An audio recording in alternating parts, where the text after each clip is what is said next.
নমস্কার বন্ধুরা, কাসুন্দি রান্নাঘর চ্যানেলে আপনাদের সবাইকে স্বাগত জানাই। বন্ধুরা, আজ আমার রেসিপি মাছের মাথা দিয়ে পুঁই শাক। ভিডিওটি স্কিপ না করে পুরোটা দেখার অনুরোধ রইল। রান্নাটি করার জন্য আমি প্রথমেই কড়াইতে তেল দিয়ে দেব, সাথে দেব সামান্য পরিমাণে পাঁচফোড়নটা হালকা ভাজা হয়ে গেলে আমি এর মধ্যে এক মুটকি মুগ ডাল দিয়ে দেব।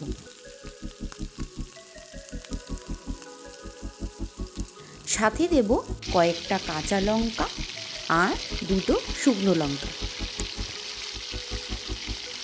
এবার আমি মুগ ডালটাকে একদম হালকাভাবে নাড়িয়ে চাড়িয়ে ভেজে নেব। মুগ ডালটা হালকা ভাজা হয়ে গেলে এবার আমি এর মধ্যে আগে থেকে কেটে রাখা আলু আর কুমড়ো দিয়ে দেব।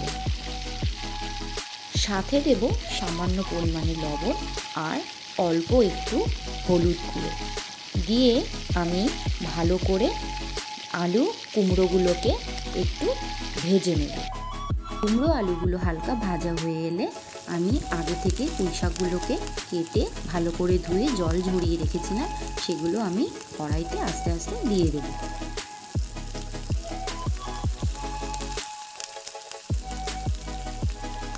পুঁই শাকগুলো দেওয়া হয়ে গেলে আমি সামান্য পরিমাণে লবণ আর সামান্য পরিমাণে হলুদ গুঁড়ো দিয়ে ভালো করে সবজিগুলোর সাথে শাকটাকে ভালো করে নাড়িয়ে চাড়িয়ে মিশিয়ে নেব।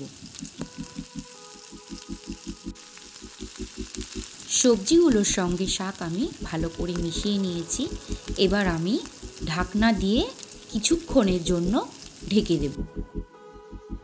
অন্যদিকে আমি একটা কাতলা মাছের মাথাকে আগে থেকে ধুয়ে ভালো করে নুন হলুদ মাখিয়ে রেখেছিলাম।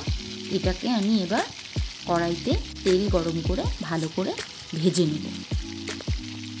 বন্ধুরা, মাছের মাথা দিয়ে পুঁই শাক খেতে মোটামুটি সবাই পছন্দ করেন, তবে অনেকে আছে যারা পুঁই শাকটা একদমই পছন্দ করেন না। তাদের জন্য আমি বলছি যে এই রেসিপিটি আপনারা বাড়িতে একবার হলেও ট্রাই করে দেখতে পারেন। আশা করি আপনাদের খুবই ভালো লাগবে। এদিকে আমার মাছের মাথাগুলোকে ভালো করে ভাজা হয়ে গেছে, আমি বাটিতে তুলে নিয়েছি। এবার এই মাথাগুলোকে একটু সামান্য পরিমাণে ভেঙে নেব। সবজি আর শাকগুলো ভালোভাবে সেদ্ধ হয়ে আসলে আমি ঢাকনা খুলে দেব, দিয়ে আমি ভালো করে নাড়িয়ে চাড়িয়ে মাছের মাথাগুলোকে শাকের মধ্যে দিয়ে আমি আবারও কিছুক্ষণের জন্য ঢেকে দেব।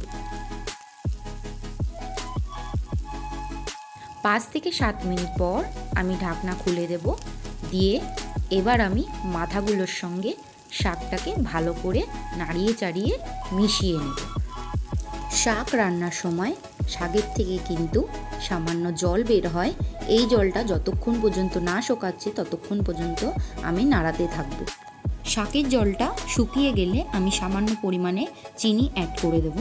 আপনারা চাইলে নাও দিতে পারেন, কিন্তু শাকের মধ্যে একটু সামান্য মিষ্টি দিলে খেতে খুব সুস্বাদু হয়। রেসিপি আমার কমপ্লিট হয়ে গেছে, আমি এবার নামিয়ে নেব। বন্ধুরা, মাছের মাথা দিয়ে পুঁই শাকের রেসিপিটা তোমাদের কেমন লাগলো আমাকে অবশ্যই কমেন্ট করে জানাবে। লাইক, শেয়ার, ফলো করে পাশে থাকতে ভুলবে না যেন। ধন্যবাদ।